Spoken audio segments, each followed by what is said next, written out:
Hi ಎಲ್ರಿಗೂ ನಮಸ್ಕಾರ. Welcome to my channel. ಎಲ್ಲರೂ ಹೇಗಿದ್ದೀರಾ? ಎಲ್ಲರಿಗೂ ಹೊಸ ವ್ಲಾಗ್ಗೆ ವೆಲ್ಕಮ್ ಮಾಡ್ತಾ ಇವತ್ತಿನ ಪುಟಾಣಿ ವ್ಲಾಗನ್ನು ಸ್ಟಾರ್ಟ್ ಮಾಡ್ತಾ ಇದ್ದೀನಿ. ಈ ವ್ಲಾಗ್ ಇಷ್ಟ ಆದರೆ ಲೈಕ್ ಮಾಡಿ, ಶೇರ್ ಮಾಡಿ. ಪ್ಲೀಸ್ ನಮ್ಮ ಚಾನಲ್ಗೆ ಯಾರು ಸಬ್ಸ್ಕ್ರೈಬ್ ಆಗಿಲ್ಲ ಸಬ್ಸ್ಕ್ರೈಬ್ ಮಾಡ್ಕೊಂಡು ಸಪೋರ್ಟ್ ಮಾಡಿ ಅಂತ ಕೇಳ್ಕೊಳ್ತಾ ಇದ್ದೀನಿ. ಇವತ್ತು ಗುರುವಾರ. ಗುರುರಾಯರು ಎಲ್ರಿಗೂ ಕೂಡ ಒಳ್ಳೇದು ಮಾಡಲಿ, ಆದಷ್ಟು ಬೇಗ ಎಲ್ಲ ಕಷ್ಟಗಳು ದೂರ ಆಗಲಿ, ಒಳ್ಳೆಯ ದಿನಗಳು ಬರಲಿ ಅಂತ ನಾನು ಕೂಡ ರಾಯರ ಹತ್ರ ಕೇಳ್ಕೊಳ್ತೀನಿ. ಹಾಗೆ ಇವತ್ತು ಪೂಜೆ ಎಲ್ಲ ಆಯಿತು.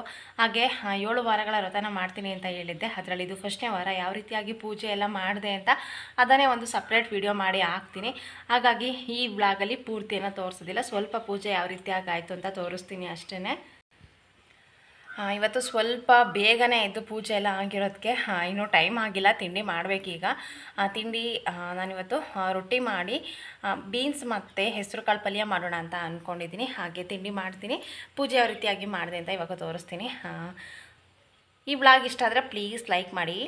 ಬೆಳಗ್ಗೆ 3:30ಗೆ ಎದ್ದು ಮನೆಯನ್ನೆಲ್ಲ ಕ್ಲೀನ್ ಮಾಡಿ, ನೆಲ ತೊಳೆದು, ಮನೆ ಮುಂದೆ ಪುಟಾಣಿ ರಂಗೋಲಿಯನ್ನು ಹಾಕಿ, ತುಳಸಿ ಗಿಡ ತೊಳೆದು ಅದಕ್ಕೂ ಕೂಡ ರಂಗೋಲಿಯನ್ನು ಹಾಕಿದೆ. ಹಾಗೆ ಮನೆಯೆಲ್ಲ ಕ್ಲೀನ್ ಮಾಡಿ ಆದಮೇಲೆ ನಾನು ಕೂಡ ಫ್ರೆಶ್ ಅಪ್ ಆಗಿ ಬಂದು ಇವಾಗ ದೇವ್ರ ಪೂಜೆಗೆಲ್ಲ ರೆಡಿ ಮಾಡಿಕೊಂಡೆ. ರಾಯರ ನಾನು ಮೊದಲನೇ ವಾರದ ವ್ರತನ ಯಾವ ರೀತಿಯಾಗಿ ಮಾಡಿದೆ ಅಂತ ಸಪ್ರೇಟ್ ಒಂದು ವಿಡಿಯೋ ಮಾಡಿ ಹಾಕಿದ್ದೀನಿ. ನಿನ್ನೆ ತಾನೇ ಹಾಕಿದ್ದೀನಿ. ಯಾರೆಲ್ಲ ನೋಡಿಲ್ಲ ಆ ವಿಡಿಯೋನ ಒಮ್ಮೆ ನೋಡಿ. ಇಷ್ಟ ಆದರೆ ಲೈಕ್ ಮಾಡಿ. ಇದು ಕಾಲೊಳಗೆ ಬೆಳಗ್ಗೆ ಪೂಜೆ ಎಲ್ಲ ಮುಗ್ದಿತ್ತು. ತುಂಬಾ ಚೆನ್ನಾಗಾಯಿತು. ಸಿಂಪಲ್ ಆಗಾದರೂ ನಂಗೆ ತುಂಬಾ ಇಷ್ಟ ಆಯಿತು. ನಂಗೆ ರಾಯರ ಪೂಜೆ ಮಾಡೋದಂದರೆ ತುಂಬಾ ಇಷ್ಟ. ನಾನು ಪ್ರತಿಯೊಂದು ವ್ಲಾಗಲ್ಲೂ ಕೂಡ ತೋರಿಸ್ತಾ ಇರ್ತೀನಿ. ಪೂಜೆ ಎಲ್ಲ ಆಯಿತು. ಹಾಗೆ ರಾಯರಿಂದ ಪೂಜೆ ಎಲ್ಲ ಆದಮೇಲೆ ಹೂ ಪ್ರಸಾದ ಕೂಡ ಸಿಕ್ತು. ತುಂಬಾ ಖುಷಿ ಆಯಿತು. ಹಾಗೆ ಇದು ಮೊದಲನೇ ವಾರದ ವ್ರತ. ಇದು ವಿಡಿಯೋಗೋಸ್ಕರ ಹೇಳೋದಲ್ಲ, ನಂಗೆ ರಾಯರಂದರೆ ತುಂಬಾ ಇಷ್ಟ. ಅವರು ಖಂಡಿತವಾಗಿಯೂ ಕೂಡ ಒಳ್ಳೆಯದನ್ನು ಮಾಡಿಯೇ ಮಾಡ್ತಾರೆ. ಯಾರೆಲ್ಲ ಇನ್ನೂ ರಾಯರ 7 ವಾರಗಳ ವ್ರತನ ಮಾಡಿಲ್ಲ, ನಿಮ್ಮ ಇಷ್ಟಾರ್ಥ ಏನಿದೆ, ನಿಮ್ಮ ಕಷ್ಟಗಳೇನಿದೆ ಅದನ್ನು ನೀವು ಸಂಕಲ್ಪ ಮಾಡ್ಕೊಂಡು ಮಾಡಿದರೆ ತುಂಬಾ ಒಳ್ಳೆಯದಾಗುತ್ತೆ. ಪೂಜೆ ಎಲ್ಲ ಮುಗಿಸಿ ಆದಮೇಲೆ ನಾನಿಲ್ಲಿ ಹೆಸರು ಕಾಳು ಬೀನ್ಸ್ ಪಲ್ಯ ಮಾಡ್ತಾಯಿದ್ದೀನಿ. ಕುಕ್ಕರಿಗೆ ಒಂದು 4 ಸ್ಪೂನ್ ಆಗುವಷ್ಟು ಎಣ್ಣೆ, ಸಾಸಿವೆ, ಜೀರಿಗೆ, ಹಾಗೆ 1 ಸ್ಪೂನ್ ಆಗುವಷ್ಟು ಶುಂಠಿ ಬೆಳ್ಳುಳ್ಳಿ ಪೇಸ್ಟನ್ನು ಹಾಕ್ತಾಯಿದ್ದೀನಿ. ಅದು ಆಪ್ಷನಲ್, ಬೇಕಾದರೆ ಹಾಕ್ಕೊಳ್ಬಹುದು. ಅದಕ್ಕೆ ನಾನಿವಾಗ ಈರುಳ್ಳಿಯನ್ನು ಕಟ್ ಮಾಡಿ ಹಾಕ್ತಾಯಿದ್ದೀನಿ. ಕರಿಬೇವಿನ ಸೊಪ್ಪು ಹಾಕ್ಕೊಂಡು ಚೆನ್ನಾಗಿ ಫ್ರೈ ಮಾಡ್ಕೊಳ್ಳೋದು. ಒಗ್ಗರಣೆ ಆದಮೇಲೆ ಅದಕ್ಕೆ ಟೊಮೊಟೊ, ಮೊಳಕೆ ಹೆಸರು ಕಾಳು ಹಾಕ್ತಾಯಿದ್ದೀನಿ. ಆರೋಗ್ಯಕ್ಕೆ ತುಂಬಾ ಒಳ್ಳೆಯದು. ಈ ರೀತಿ ಒಮ್ಮೆ ಟ್ರೈ ಮಾಡಿ. ಹಾಗೆ ಬೀನ್ಸನ್ನು ಕಟ್ ಮಾಡಿ ಹಾಕ್ತಾಯಿದ್ದೀನಿ. ಹಾಗೆ ಅದಕ್ಕೆ ಧನಿಯಾ ಪುಡಿ, ಗರಂ ಮಸಾಲ ಹಾಕ್ತಾಯಿದ್ದೀನಿ. ಹಾಗೆ ಸ್ವಲ್ಪ ಕಲರ್ಗೆ ಅಷ್ಟೊಂದು ಪುಡಿ, ಸ್ವಲ್ಪ ಹಸಿಕಾಯಿ ತುರಿ, ರುಚಿಗೆ ಬೇಕಾಗುವಷ್ಟು ಉಪ್ಪು, ಹಾಗೆ ಆ ಪಲ್ಯದ ಕನ್ಸಿಸ್ಟೆನ್ಸಿಗೆ ನೋಡಿಕೊಂಡು ನೀರನ್ನು ಹಾಕ್ಕೊಳ್ಳೋದು. ಹಾಗೆ 1 ಸ್ಪೂನ್ ಆಗುವಷ್ಟು ಅಕ್ಕಿ ಹಿಟ್ಟನ್ನು ಹಾಕ್ತಾಯಿದ್ದೀನಿ. ಎಲ್ಲದನ್ನು ಚೆನ್ನಾಗಿ ಮಿಕ್ಸ್ ಮಾಡಿ 2 ವಿಷಲ್ ಕೂಗಿಸಿದ್ರೆ ಪಲ್ಯ ರೆಡಿ ಆಯಿತು. ಈಗ ತಿಂಡಿ ಮಾಡಿ ತಿಂಡಿ ತಿಂದು ಕೆಲಸ ಎಲ್ಲ ಆಯಿತು. ಇವತ್ತು ಹಸುಗಳ ಜವಾಬ್ದಾರಿ ನಂದು. ಬೆಳಗ್ಗೆ ಹಸುಗಳನ್ನ ಕಟ್ಟು ಬಂದಿದ್ದಾರೆ. ಮಧ್ಯಾಹ್ನ ಕಟ್ಟೋದು ಮತ್ತು ಸಂಜೆ ಕಟ್ಟೋದು ಎರಡೂ ನಂದೇನೆ. ಅಂದರೆ ಸಂಜೆಗೆ ಹೊಡ್ಕೊಂಡು ಬರೋದು. ಇವತ್ತು ಹಾಸನ್ಗೆ ಹೋಗಿದ್ದಾರೆ. ಬೇಲೂರಿಗೆ ಹೋದರೆ ಮಧ್ಯಾಹ್ನಕ್ಕೆ ಬಂದುಬಿಡ್ತಾರೆ. ಹಾಸನ್ಗೆ ಹೋದರೆ ಲೇಟ್ ಆಗುತ್ತೆ. ಹಾಗಾಗಿ ಇವಾಗ ಮಧ್ಯಾಹ್ನಕ್ಕೆ ಹೋಗಿ ಈಗ ತೋಟಕ್ಕೆ ಹಸನ್ನ ಇನ್ನೊಂದು ಸಲ ಕಟ್ಟಿ ಬರ್ತೀನಿ. ಮತ್ತು ಸಂಜೆ ಹೋಗಿ ನಾನೇ ಹೊಡ್ಕೊಂಡು ಬಂದು ಹಾಲು ಕರಿಯೋದು ಎಲ್ಲ ಇವತ್ತು ನಂದೇನೆ. ಇವಾಗ ಲಡ್ಡುನ ಮಲಗಿಸಿ ಹೋಗ್ತಾಯಿದ್ದೀನಿ. ಹಾಗೆ ಕೈ ಇವಾಗ ಸ್ವಲ್ಪ ಸರಿಯಾಗಿದೆ, ಸ್ವಲ್ಪ ನೋವಿದೆ ಅಷ್ಟೇ. ಫಸ್ಟಿನಷ್ಟು ನೋವಿಲ್ಲ, ನೋವು ಕಡಿಮೆ ಆಗಿದೆ. ಹೇಗಿದೆ ಅಂತ ಕೇಳಿದ್ರಲ್ಲ, ಹಾಗಾಗಿ ಹೇಳ್ತಾ ಇದ್ದೀನಿ. ತೋಟಕ್ಕೆ ಹೋಗಿ ಬಂದು ಆ ವ್ಲಾಗನ್ನು ಕಂಟಿನ್ಯೂ ಮಾಡ್ತೀನಿ. ಆ ಲಡ್ಡುನ ಮಲಗಿಸಿದ್ದೀನಿ. ಮಲಗಿಸಿ ಎದಳೋ ಅಷ್ಟರಲ್ಲಿ ಬೇಗ ಹೋಗಿ ಬರೋಣ ಅಂತ. ಸಂಜೆಗಿನೇನು ನಿತ್ಯ ಬರ್ತಾರೆ ಸ್ಕೂಲಿಂದ, ನಿತ್ಯನ ಹತ್ರ ಬಿಟ್ಟು ಹೋಗೋದು. ಇವಾಗ ಹೋಗಿ ಬೇಗ ಕಟ್ಟಿ ಬೇಗ ಬರ್ತೀನಿ. ಲಡ್ಡುಂದು ಸ್ನಾನ ಮಾಡಿಸಿ ಮಲಗಿಸಿದ್ದೀನಿ. ಎದ್ಮೇಲೆ ತಲೆ ಬಾಚಬೇಕು, ಕೆಲಸ ಇದೆ, ತೋಟಕ್ಕೆ ಹೋಗೋದಿದೆ. ಇದೊಳಗೆ ಬೇಗ ಹೋಗಿ ಬರೋಣ ಅಂತ ಮಲಗಿಸಿದ್ದೀನಿ. ಫ್ಯಾನ್ ಹಾಕಿ ಹೋದರೆ ಚೆಂದ ನಿದ್ದೆ ಮಾಡ್ತಾಳೆ. ಬರೋ ತನಕ ಇದೊಣೋದಿಲ್ಲ. ಮಧ್ಯೆ ಇಲ್ಲಾದರೂ ಕರೆಂಟ್ ಹೋದರೆ ಕಷ್ಟ. ಕರೆಂಟ್ ಹೋದರೆ ಎದ್ದು ಬಿಡ್ತಾಳೆ. ಅವಳಿಗೆ ಫ್ಯಾನ್ ಇದು ಅಭ್ಯಾಸ ಆಗಿದೆ. ಹಾಗೆ ಈ ರೀತಿ ಪಕ್ಕಕ್ಕೆ ತಲೆದಿಮ್ಮಿಟ್ರೆ ನಾನು ಇದ್ದೀನಿ ಅಂತ ಅವಳಿಗೆ. ಹಾಗೆ ಕೆಳಗೂ ಕೂಡ ಬೀಳಲ್ಲ, ಕೆಳಗೆ ಬೀಳಲ್ಲ ಅಂತ ಆ ರೀತಿಯಾಗಿ ಇಡ್ತೀನಿ. ಅವಳಿಗೆ ಆ ರೀತಿ ಹಿಡ್ಕೊಂಡೇ ಮಲಗೋದು, ನಾನು ಅವಳ ಪಕ್ಕ ಇದ್ದೀನಿ ಅಂತ. ಬೆಳಗ್ಗೆನೇ ಪೂಜೆ ಆದರೆ ಮನೇಲಿ ಒಂಥರ ಪಾಸಿಟಿವ್ ವೈಬ್ರೇಷನ್ ಇರುತ್ತೆ. ನನಗಂತೂ ಸಿಕ್ಕಾಪಟ್ಟೆ ಇಷ್ಟ ಆಗುತ್ತೆ. ಅದರಲ್ಲೂ ಈ 7 ವಾರಗಳಲ್ಲಂತೂ 5 ಗಂಟೆಗೆಲ್ಲ ಪೂಜೆ ಆಗಿರುತ್ತೆ. ಕೆಲಸ ಮಾಡೋದಕ್ಕೂ ಇನ್ನೂ ಜಾಸ್ತಿ ಟೈಮ್ ಸಿಗುತ್ತೆ. ಹಾಗೆ ಮನೇಲಿ ಏನೋ ಒಂಥರ ಕಳಕಳಿ ಆಗಿರುತ್ತೆ. ಊದುಗಡ್ಡಿ ಘಮ, ಧೂಪದ ಘಮ ಮನೇಲಿ ಏನೋ ಒಂಥರ ಪಾಸಿಟಿವ್ ವೈಬ್ರೇಷನ್ನ ತಂದುಕೊಡುತ್ತೆ ಅಂತ ಹೇಳ್ಬಹುದು. ಪೂಜೆ ಎಲ್ಲ ಮುಗಿಸಿ ಆಗಿತ್ತು. ಇವತ್ತು ಹಸಿನ ಜವಾಬ್ದಾರಿ ಪೂರ್ತಿಯಾಗಿ ನಂದೆ. ಹಾಗಾಗಿ ತೋಟಕ್ಕೆ ಬಂದಿದ್ದೀನಿ. ಹಸುಗಳನ್ನ ಕಟ್ಟಿ ಹೋಗೋಣ ಅಂತ. ಮೇವಿ ಕಟ್ಟಿ ಹೋಗ್ತೀನಿ. ಮತ್ತು ಸಂಜೆಗೆ ಬಂದು ಹಸುಗಳನ್ನ ಹೊಡ್ಕೊಂಡೋಗಿ ಹಾಲು ಕರಿಬೇಕು. ಇವತ್ತು ಒಬ್ಬಳೇ ಹಾಲು ಕರಿಬೇಕು. ಹಾಗಾಗಿ ಸಂಜೆಗೆ ಬೇಗ ಬರ್ತೀನಿ. ಬೇಗ ಬಂದು ಬೇಗ ಹೊಡ್ಕೊಂಡು ಹೋದರೆ ಸ್ವಲ್ಪ ಜಾಸ್ತಿ ಟೈಮ್ ತೊಗೊಳುತ್ತಲ್ಲ, ಹಾಗಾಗಿ ಅದೇನಾಗಿದೆಯೋ ಗೊತ್ತಿಲ್ಲ, ಇತ್ತೀಚೆಗಂತೂ ಚೆನ್ನಾಗೇ ಇರ್ತೀವಿ, ಬೆಳಗ್ಗೆ ಚೆನ್ನಾಗಿರ್ತೀವಿ, ಮಧ್ಯಾಹ್ನ ಚೆನ್ನಾಗಿರ್ತೀವಿ, ಸಂಜೆ ಅಷ್ಟರಲ್ಲಿ ಜ್ವರ. ಅವತ್ತು ಲಡ್ಡುಗೆ ಹಂಗಾಯಿತು, ಸಂಜೆ ಚೆನ್ನಾಗೇ ಇದ್ಲು, ಮಲಗಿದ್ಲು, ಬೆಳಗ್ಗೆ ಎದ್ದಳು ಅಷ್ಟರಲ್ಲಿ ಜ್ವರ ಬಂದಿತ್ತು. ಇವತ್ತು ನಿತ್ಯಗೆ ಅದೇ ರೀತಿ ಆಯಿತು. ಎಕ್ಸಾಮ್ ನಡೀತಾ ಇದೆ. ಸ್ಕೂಲಿಗೆಲ್ಲ ಚೆನ್ನಾಗೇ ಓದ್ಕೊಂಡು ಎಲ್ಲ ಹೋಗಿದ್ರು. ಸಂಜೆ ಬಂದಮೇಲೂ ಅಕ್ಕ ತಂಗಿ ಚೆನ್ನಾಗಿ ಆಟ ಆಡಿದರು. ಪೇಷಂಟ್ ಯಾಕೆ ಜ್ವರ ಬಂದಿತ್ತಾ?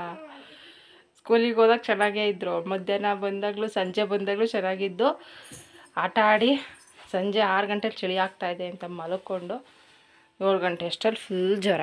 ಸಿರಪ್ ಹಾಕಿದ್ದೀನಿ, ಬಟ್ಟೆ ನೆನೆಸಿ ಹಾಕಿದ್ದೀನಿ, ಬೇಗ ಜ್ವರ ಕಡಿಮೆ ಆಗುತ್ತೆ ಅಲ್ವಾ? ಪೇಷಂಟು ದೊಡ್ಡ ಹಾಕೊಂಡು ಬಟ್ಟೆಗೆ ಬರಬೇಡ ಮಗನೆ, ಹಾಕೊಂಡು ಜ್ವರ, ದೂರ ಆಟ ಆಡು ಅಕ್ಕ ಪಾಪ. ಜ್ವರ ಹುಷಾರಾದ್ಮೇಲೆ ಆಟ ಆಡೋದು ಇಬ್ರು, ಆಯ್ತಾ? ಹಂಗೆ ನನ್ನ ಮೇಕೆ ಒದೆ ಬಿಡ್ತೀನಿ.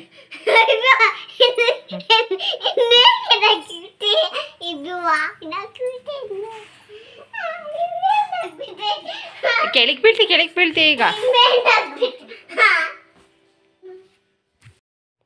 ಈಗ ನೆಕ್ಸ್ಟ್ ಡೇ ವ್ಲಾಗನ್ನು ಕಂಟಿನ್ಯೂ ಮಾಡ್ತಾ ಇದ್ದೀನಿ. ರಾತ್ರಿ ಸಿರಪ್ ಹಾಕಿ ಜ್ವರ ಜಾಸ್ತಿ ಇತ್ತು ಅಂತ ತಣ್ಣೀರು ಬಟ್ಟೆನೆಲ್ಲ ನೆನೆಸಿ ಹಣೆ ಮೇಲೆ ಹಾಕಿ ಮಧ್ಯರಾತ್ರಿ ಎಬ್ಬಿಸಿ 6 ಗಂಟೆಗೆ ಒಂದ್ಸಲ ಸಿರಪ್ ಹಾಕಬೇಕು. ಹಾಗಾಗಿ ಮಧ್ಯರಾತ್ರಿ ಎಬ್ಬಿಸಿ ಮತ್ತೆ ಸಿರಪ್ ಹಾಕಿ ಬೆಳಗ್ಗೆ ನೋಡಿದಾಗ ಜ್ವರ ಕಡಿಮೆ ಆಗಿತ್ತು. ಆವಾಗ ಬೆಳಗ್ಗೆ ಎದ್ದು 1-2 ಗಂಟೆ ಓದ್ಕೊಂಡು ಇವತ್ತು ಎಕ್ಸಾಮ್ ಬರೆಯೋದಕ್ಕೆ ಹೋಗಿರೋದು. ಬೆಳಗ್ಗೆನೇ ನೀರು ಬಿಟ್ಟಿದ್ರು, ನೀರನ್ನೆಲ್ಲ ಇಟ್ಕೊಂಡು ಹಾಲು ಕರೆದಾಯಿತು. ಗಿಡಗಳಿಗೆಲ್ಲ ನೀರು ಹಾಕಿದ್ದೆ. ಲಡ್ಡು ನಾನು ನೀರು ಹಿಡಿತೀನಿ ಅಂತ ಗಿಡದ ಹತ್ರ ಆಟ ಆಡ್ಕೊಂಡು ನಿಂತಿದ್ಲು. ಇವಾಗ ಮಧ್ಯಾಹ್ನದ ಅಡುಗೆಗೆ ನಾನಿಲ್ಲಿ ಕಡಲೆಕಾಳು, ಹಾಗೆ ಮೊಳಕೆ ಹುರುಳಿಕಾಳು, ಮೊಳಕೆ ಹೆಸರು ಕಾಳು ಇಷ್ಟನ್ನು ಕೂಡ ಹಾಕ್ಕೊಂಡಿದ್ದೀನಿ. ಹಾಗೆ ಸ್ವಲ್ಪ ತೊಗರಿಬೇಳೆ, ಹಾಗೆ ಮೆಂತ್ಯ ಸೊಪ್ಪನ್ನು ತೊಳೆದು ಸಣ್ಣದಾಗಿ ಪೀಸ್ ಮಾಡಿ ಹಾಕ್ಕೊಂಡಿದ್ದೀನಿ. ರುಚಿಗೆ ಬೇಕಾಗುವಷ್ಟು ಉಪ್ಪನ್ನು ಹಾಕ್ಕೊಂಡು ಅದಕ್ಕೆ ಸಾಂಬಾರು ಎಷ್ಟು ಮಾಡ್ತೀವಿ ಅಷ್ಟು, ನಮಗೆ ಎಷ್ಟು ರಸ ಬೇಕಷ್ಟು ನೀರನ್ನು ಹಾಕ್ಕೊಳ್ಳೋದು. ಒಂದು 3-4 ವಿಷಲ್ ಚೆನ್ನಾಗಿ ಬೇಯಿಸ್ಕೊಳ್ತೀನಿ. 4 ವಿಷಲ್ ಬರೋವರೆಗೂ ಕೂಡ ಸಾಂಬಾರು ಟೇಸ್ಟ್ ತುಂಬಾ ಚೆನ್ನಾಗಿರುತ್ತೆ, ಆರೋಗ್ಯಕ್ಕೂ ತುಂಬ ಒಳ್ಳೆಯದು. ಅಷ್ಟರಲ್ಲಿ ನಾನಿಲ್ಲಿ ಖಾರ ರುಬ್ಕೊಳ್ಳೋದಕ್ಕೆ ಒಗ್ಗರಣೆ ಎಲ್ಲ ರೆಡಿ ಮಾಡ್ಕೊಳ್ತೀನಿ. ಇಲ್ಲಿ ಒಂದು ಪಾತ್ರೆಗೆ ಒಗ್ಗರಣೆ ಮಾಡ್ತಾ ಇದ್ದೀನಿ. ಹಾಗೆ ಒಗ್ಗರಣೆ ಎಲ್ಲ ಆದಮೇಲೆ ಬೇಯಿಸಿಟ್ಕೊಂಡಿರುವಂತಹ ಸೊಪ್ಪು ಕಾಳಿನ ರಸನ ಹಾಕ್ಕೊಳ್ತೀನಿ. ನಮ್ಮನೇಲಿ ಕಾಳು ಪಲ್ಯ ಎಲ್ರಿಗೂ ಕೂಡ ಇಷ್ಟ, ಹಾಗಾಗಿ ಕಾಳು ಪಲ್ಯ ಕೂಡ ಮಾಡ್ತೀನಿ. ಹಾಗೆ ಮಸಾಲೆ ಎಲ್ಲ ರುಬ್ಕೊಂಡಿದ್ದೆ, ಯಾವ ರೀತಿಯಾಗಿ ರೆಡಿ ಮಾಡ್ಕೊಳ್ತೀನಿ ಅಂತ ಹಿಂದಿನ ವೀಡಿಯೋದಲ್ಲೆಲ್ಲ ತೋರಿಸಿದ್ದೀನಿ. ಹಾಗಾಗಿ ಮತ್ತೆ ಏನು ತೋರಿಸ್ತಾ ಇಲ್ಲ. ಅದಕ್ಕೆ ಸ್ವಲ್ಪ ಮಿಕ್ಸಿ ಜಾರನ್ನು ತೊಳೆದ್ಬಿಟ್ಟು ನೀರನ್ನು ಹಾಕ್ತಾಯಿದ್ದೀನಿ. ರುಚಿಗೆ ಬೇಕಾಗುವಷ್ಟು ಉಪ್ಪು, ಹಾಗೆ ಮೇಲ್ಗಡೆ ಸ್ವಲ್ಪ ಹಸಿಕಾಯಿ ತುರಿಯನ್ನು ಹಾಕ್ತೀನಿ. ಹಾಗೆ ಹುಣಸೆ ಹಣ್ಣಿನ ರಸನ ಹಾಕ್ತೀನಿ. ಬಸ್ಸಾಂಬಾರಿಗೆ ಎಕ್ಸ್ಟ್ರಾ ಟೇಸ್ಟ್ ಬರುತ್ತೆ ಹುಣಸೆ ಹಣ್ಣಿನ ರಸ ಹಾಕಿದಾಗ ಅಂತ ಅನಿಸುತ್ತೆ. ನನಗಂತೂ ಹುಳಿ ಹಾಕಿಲ್ಲ ಅಂತಂದರೆ ಬಸ್ಸಾರು ಅಷ್ಟು ಇಷ್ಟನೇ ಆಗೋದಿಲ್ಲ. ಹುಳಿ ಹಾಕಿದರೆ ತುಂಬಾ ಚೆನ್ನಾಗಿ ಬರುತ್ತೆ ಟೇಸ್ಟು. ಹಾಗೆ ಆಗಲೇ ನಾನು ಹೆಸರು ಕಾಳು ಬೀನ್ಸ್ ಪಲ್ಯ ತೋರಿಸ್ದೆ, ಅದು ಆರೋಗ್ಯಕ್ಕೆ ತುಂಬಾ ಒಳ್ಳೆಯದು, ಟೇಸ್ಟ್ ಕೂಡ ಚೆನ್ನಾಗಿರುತ್ತೆ. ಇದು ಕೂಡ ಆರೋಗ್ಯಕ್ಕೆ ಒಳ್ಳೆಯದು, ಎಲ್ಲ ಮೊಳಕೆ ಕಾಳೆಲ್ಲ ಹಾಕಿರೋದ್ರಿಂದ. ಈಗ ಕಾಳು ಪಲ್ಯಕ್ಕೆ ಒಗ್ಗರಣೆ ಮಾಡಿಕೊಂಡು ಅದಕ್ಕೆ ಬೇಯಿಸಿಟ್ಕೊಂಡಿರುವಂತಹ ಕಾಳುಗಳನ್ನೆಲ್ಲ ಹಾಕ್ಕೊಳ್ಳೋದು. ಸ್ವಲ್ಪ ರುಚಿಗೆ ಬೇಕಾಗುವಷ್ಟು ಉಪ್ಪು, ಸ್ವಲ್ಪ ಹಸಿಕಾಯಿ ತುರಿ ಹಾಕ್ಕೊಂಡು ಚೆನ್ನಾಗಿ ಎಲ್ಲದನ್ನು ಮಿಕ್ಸ್ ಮಾಡಿಕೊಂಡ್ರೆ ಕಾಳು ಪಲ್ಯ ರೆಡಿ ಆಗುತ್ತೆ. ರೆಸಿಪಿ ಇದನ್ನು ಒಂದು ಸಲ ತೋರಿಸಿದ್ದೆ ಡೀಟೈಲಾಗಿ, ಹಾಗಾಗಿ ಹಾಗೆಯೇ ಒಂದು ಸಲ ತೋರಿಸ್ತಾ ಇದ್ದೀನಿ. ಇಷ್ಟು ತೋರಿಸಿದ್ರೂ ಅರ್ಥ ಆಗುತ್ತೆ ಅಂತ ಅಂದ್ಕೊಂಡಿದ್ದೀನಿ. ಏನಾದರೂ ಡೌಟ್ಸ್ ಇದ್ದರೆ ಕಮೆಂಟಲ್ಲಿ ಕಮೆಂಟ್ ಮಾಡಿ ತಿಳಿಸಿ. ಬಸ್ಸಾರು ಕಾಳಿದ ಮೇಲೆ ಮುದ್ದೆ ಇರಲೇಬೇಕಲ್ವ, ಮುದ್ದೆನೂ ಕೂಡ ಮಾಡಿದ್ದೆ. ಊಟ ತುಂಬಾ ಚೆನ್ನಾಗಿತ್ತು. ಹಾಗೆ ಲಡ್ಡು ಗುಲಾಬಿ ಗಿಡ ಹೂ ಬಿಟ್ಟಿದೆ, ಫಸ್ಟ್ನೇ ಹೂವಿದು. ರಾಯರೇ ಮುಡ್ಸೋಣ ಅಂತ ಅಂದ್ಕೊಂಡೆ. ನಾಳೆ ಏಕಾದಶಿ ಇದೆ, ಹಾಗಾಗಿ ಮುಡ್ಸೋದಕ್ಕಾಗೋದಿಲ್ಲ. ದ್ವಾದಶಿ ದಿನ ಮುಡಿಸ್ತೀನಿ, ಇನ್ನು 2 ದಿನ ಇರುತ್ತೆ ಅಂತ ಅಂದ್ಕೊಂಡಿದ್ದೀನಿ. ಡಬಲ್ ಕಲ್ಲರು ವೈಟು ಮತ್ತು ಪಿಂಕ್ ಕಾಣಿಸ್ತಾ ಇದೆ. ಹಾಗೆ ಇಲ್ಲೊಂದು ಮಗ್ ಚೆನ್ನಾಗಿ ಬಂದಿದೆ, ಇಲ್ಲೊಂದು ಮಗ್ಗಾಗಿದೆ. ನೋಡಬೇಕು ಹೇಗೆ ಬರುತ್ತೆ ಅಂತ. ಹೂ ಮಾತ್ರ ಚೆನ್ನಾಗಿದೆ. ಹಾಗೆ ಇಲ್ಲೊಂದು ದಾಸವಾಳ ಕೂಡ ಮಗ್ಗಾಗಿದೆ, ಅರಳಿದ ಮೇಲೆ ನೋಡ್ಬೇಕು ಹೇಗೆ ಕಾಣುತ್ತೆ ಅಂತ. ಹಾಯ್ ಲಡ್ಡು, ಏನು ಮಾಡ್ತಾಯಿದ್ಯಾ? ಪಾಪನ ಎತ್ಕೊಂಡ್ಯಾ? ತೋರಿಸು, ಪಾಪನ ತೋರಿಸು. ಈ ಗೊಂಬೆ ಅಂತೂ ಎಷ್ಟು ರೋಸ್ ಮಾಡಿದ್ದಾಳೆ ಅಂದರೆ, ಪೆನ್ನಲ್ಲೆಲ್ಲ ಬರೆದು ಅದು ಸ್ನಾನ ಮಾಡಿಸೋದು, ಆಟ ಆಡಿಸೋದು, ಕ್ರೀಮ್ ಹಚ್ಚೋದು. ಪಕ್ಕ ರಾತ್ರಿ ಸೇರಿ ಮಲ್ಕೊಂಡ್ರು ಪಕ್ಕಕ್ಕೆ ಮಲಗಿಸ್ಕೊಂಡೆ ಮಲ್ಕೊಳೋದು, ಮಧ್ಯಾಹ್ನ ಸೇರಿ ಮಲ್ಕೊಂಡ್ರು ಅಷ್ಟೇ. ಚಳಿ ಆಗಬಾರ್ದಂತೆ. ಮುಖ ಕಾಣಿಸ್ಲಿ ಬಿಡು, ಗಾಳಿ ಕಿವಿಗೆ ಹೋಗುತ್ತಾ? ನಾನು ಅವಳಿಗೆ ಏನೆಲ್ಲ ಹೇಳಿರ್ತೀನಿ ಅದನ್ನೆಲ್ಲ ಗೊಂಬೆಗೆ ಮಾಡ್ತಾಳೆ. ತೋರಿಸು ನಿಮ್ಮ ಪಾಪನ, ಇರಲಿ. ಚೆನ್ನಾಗಿತ್ತಾ ಪಾಪ? ಹೆಸ್ರೇನು? ಹಾಂ, ಲಾರಿ. ನಿನ್ನ ಹೆಸರು ಲಹರಿ, ಅದ್ರ ಹೆಸರು ಲಹರಿನಾ? ಚೆನ್ನಾಗಿಲ್ಲ, ಚೆನ್ನಾಗಿಲ್ಲ ಬಿಡು. ದೂರಿ ಕಂದ ಹೇಳವ, ಹೇಳ್ತಿದ್ದಲ್ಲ ಈಗ ಹೇಳವ. ದೂರಿ ಕಂದ ಮುಂದಕ್ಕೆ ಹೇಳು, ಅಷ್ಟೇ ಬರೋದು. ಹ್ಞೂ ಅಷ್ಟೇ ಬರೋದು. ಲಡ್ಡುಗಂತೂ ಫುಲ್ ಖುಷಿ. ಅವಳ ಗಿಡ ಫಸ್ಟ್ನೇದು ಹೂ ಬಿಟ್ಟಿದೆ ಅಂತ. ಹಾಗೆ ಗುಲಾಬಿ ಗಿಡ ಫಸ್ಟ್ನೇದು ಇದು ಹೂ ಬಿಟ್ಟಿರೋದು. ನನಗೂ ಕೂಡ ನೋಡಿ ಖುಷಿ ಆಯಿತು. ಕಲರ್ ಕೂಡ ಚೆನ್ನಾಗಿದೆ. ಹಾಗೆ ಮಳೆ ಬಂದಿರಲಿಲ್ಲ ಇವತ್ತು, ಹಾಗಾಗಿ ಎಲ್ಲ ಗಿಡಗಳಿಗೂ ಕೂಡ ಸ್ವಲ್ಪ ಸ್ವಲ್ಪ ನೀರನ್ನು ಹಾಕ್ತಾಯಿದ್ದೀನಿ. ಇವತ್ತಿನ ಈ ಪುಟಾಣಿ ವ್ಲಾಗನ್ನು ಇಲ್ಲೇ ಮುಗಿಸ್ತಾ ಇದ್ದೀನಿ. ಈ ವ್ಲಾಗ್ ಇಷ್ಟ ಆದರೆ ಲೈಕ್ ಮಾಡಿ, ಶೇರ್ ಮಾಡಿ. ಪ್ಲೀಸ್ ನಮ್ಮ ಚಾನಲ್ಗೆ ಯಾರು ಸಬ್ಸ್ಕ್ರೈಬ್ ಆಗಿಲ್ಲ ಸಬ್ಸ್ಕ್ರೈಬ್ ಮಾಡ್ಕೊಂಡು ಸಪೋರ್ಟ್ ಮಾಡಿ. Thank you.